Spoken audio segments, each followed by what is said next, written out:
Halo teman-teman, kembali lagi dengan saya di channel ini. Kali ini saya akan membahas tentang buku yang berjudul 1 menit bisa mengubah hidup Anda. Untuk bahasan yang pertama yaitu kita tentang reposisi tujuan hidup atau tujuan hidup Anda ya. Apakah tujuan hidup Anda? Pertanyaan tersebut kelihatannya mudah dijawab. Tetapi, apakah Anda benar-benar tahu apa tujuan hidup Anda? Sebagian besar dari kita menghabiskan waktu untuk mencari kekayaan materi, dan inilah masalah terbesar yang melilit hampir seluruh umat manusia. Materi atau uang yang sebenarnya hanyalah alat atau tool untuk mencapai tujuan, tetapi dijadikan tujuan oleh kita. Dalam praktek kehidupan sehari-hari, kita bisa mengamati begitu banyak orang yang bekerja mati-matian untuk mencari uang, mengeluarkan segala daya upaya, keahlian, keserakahan, dan menghalalkan segala cara untuk mendapatkan kekayaan materi tersebut. Apakah setelah kita memperoleh kekayaan, kita akan puas dan bahagia? Sangat jarang ada yang dapat puas dan bahagia serta dapat mengalahkan keserakahan diri. Dulu saya pernah bermimpi apabila saya mempunyai sekian miliar rupiah, maka saya akan puas dan bisa menikmati hidup. Tapi kenyataannya untuk dapat bersikap demikian sangatlah sulit. Karena ternyata kita seperti menggali lubang.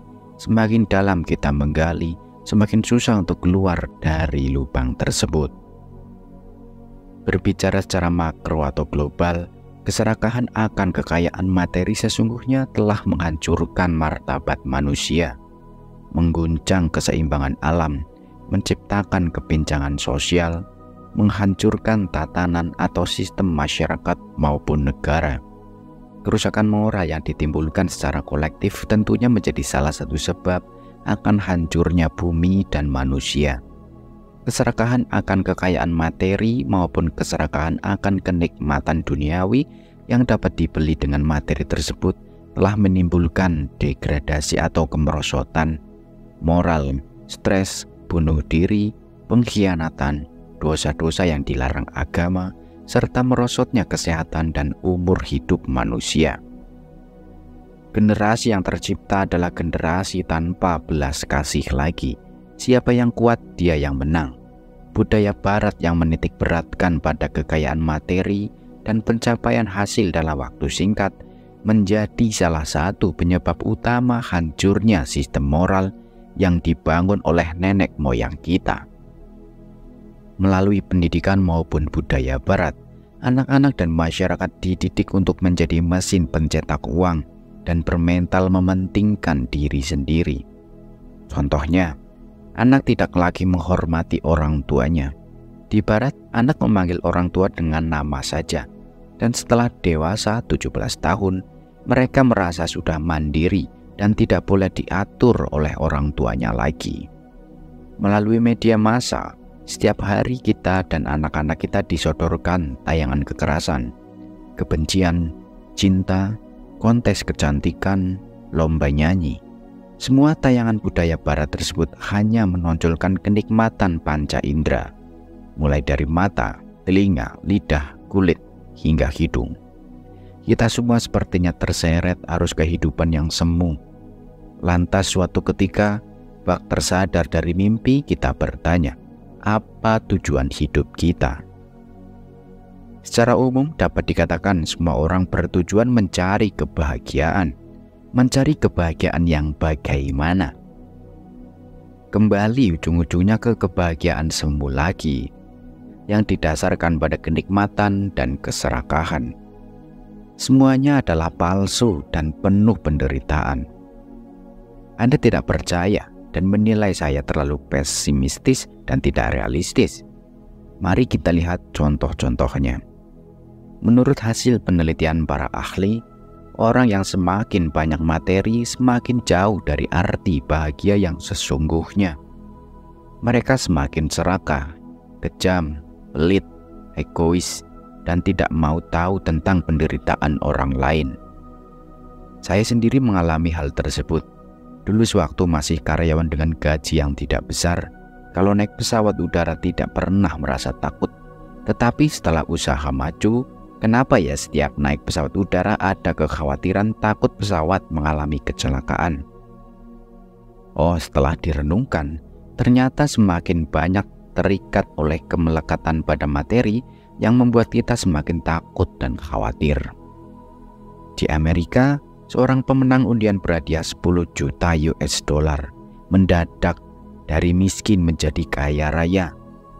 Tapi apakah orang tersebut lebih bahagia? Setelah beberapa tahun, orang tersebut menderita begitu banyak penyakit dan depresi akibat kaya mendadak. Orang bijaksana dahulu berkata, kita lahir tidak membawa apa-apa. Demikian juga kalau kita mati. Kata-kata yang mengandung kebenaran. Tapi ada yang memberikan argumentasi bahwa mereka mencari uang terus-menerus itu semata-mata untuk keluarganya. Apa benar?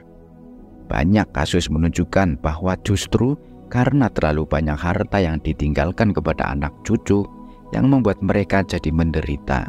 Tidak percaya? Lihatlah anak-anak orang kaya sekarang ini. Apa mereka bisa benar-benar menghargai usaha orang tuanya atau hanya bisa menghabiskan harta orang tuanya? Oleh karena sibuk mencari uang, orang tua tidak lagi berkesempatan memberikan kasih sayang dan pendidikan moral yang baik kepada anak-anaknya. Akibatnya mereka tumbuh menjadi anak-anak yang hanya pandai menghambur-hamburkan uang, antar saudara selalu bertengkar, mabuk-mabukan, mengkonsumsi narkoba, dan lain sebagainya. Coba lihat sekeliling kita, apa benar ada tendensi ke arah sana? Memang tidak semuanya akan begitu, tetapi kalau sebagian besar sudah pasti akhirnya akan menjadi demikian. Lantas untuk apa tujuan hidup kita? Nah, kini sudah tiba saatnya untuk mereposisi tujuan hidup Anda. Mereposisi artinya mendudukan kembali secara benar tujuan hidup Anda. Mencari kekayaan tidak salah. Sekali lagi, tidak ada yang salah dengan komitmen tersebut. Tetapi materi itu kita tempatkan di level berapa dari tujuan hidup kita. Mari kita tulis dahulu beberapa tujuan hidup yang umumnya berlaku. Pertama, menjadi kaya. Kedua, keluarga yang bahagia atau harmonis. Ketiga, kekuasaan atau kedudukan sosial yang tinggi. Keempat, kesehatan yang baik. Kelima, dapat menikmati kesenangan duniawi. Keenam, punya pasangan hidup yang cantik dan rupawan. Ketujuh, mendapatkan pasangan hidup yang kaya. Kedelapan, karir yang cemerlang. 9, pendidikan yang tinggi. 10, mempunyai putra-putri yang sehat dan berbakti. Dan ke-11 dan lain-lain. Kalau kita teliti satu persatu tujuan hidup yang umum di atas, dapat terlihat bahwa semuanya itu demi sang aku, yaitu keegoisan kita. Semuanya itu saya. Saya mau kaya, saya mau kekuasaan, saya mau keluarga bahagia, saya mau karir yang terbaik, semuanya saya. Siapakah saya? Siapakah aku ini? Aku adalah konsep diri yang salah yang diciptakan oleh pikiran kita. Seolah-olah ada diri yang sejati, padahal kata aku hanyalah kata yang kita ciptakan semata-mata untuk berkomunikasi dengan orang lain. Demikian pula dengan kata-kata kamu, kami, dia, mereka, kita. Kata aku yang sebenarnya hanya simbol untuk menunjukkan pihak yang berbicara terhadap lawan bicara. Dalam perkembangannya selama berjuta-juta reinkarnasi, telah menjadi kata yang seolah-olah mewakili diri kita. Seolah-olah ada satu entiti atau satu identitas yang sejati, yang tidak berubah, yang terus akan menjadi diri kita. Sehingga kita lalu mengembangkan proteksi untuk sang aku tersebut. Proteksi dalam bentuk berbagai kepentingan untuk menyamankan dan mengamankan sang aku. Kita cari uang untuk aku, agar aku tetap tercukupi, tidak kekurangan. Kita mempunyai keturunan untuk menjaga agar harta warisan aku dapat terjaga, tanpa memperdulikan atau menyadari akibat buruk atau baik yang akan dialami oleh anak cucu penerima warisan tersebut. Kita mencari kedudukan tinggi, kekuasaan tinggi untuk melindungi aku, memanjakannya. Konsep yang salah ini terus menghantui kita. Jadilah kita hantu aku. Kemelekatan akan aku merupakan bencana, menimbulkan efek keserakahan, kebencian, dan kegelapan batin.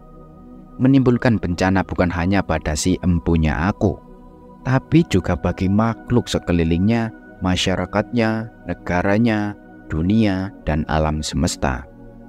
Dalam kaitan dengan kemelekatan akan aku, sangat menarik untuk disimak salah satu percakapan antara Raja Milinda dari negara Bactria sekitar Afghanistan sekarang dengan Bhikkhu Nagasena. Percakapan tersebut memberikan penjelasan tentang tidak adanya diri yang sejati. Oke teman-teman, untuk episode selanjutnya akan saya bahas di video berikutnya. Terima kasih sudah menonton. Sampai jumpa.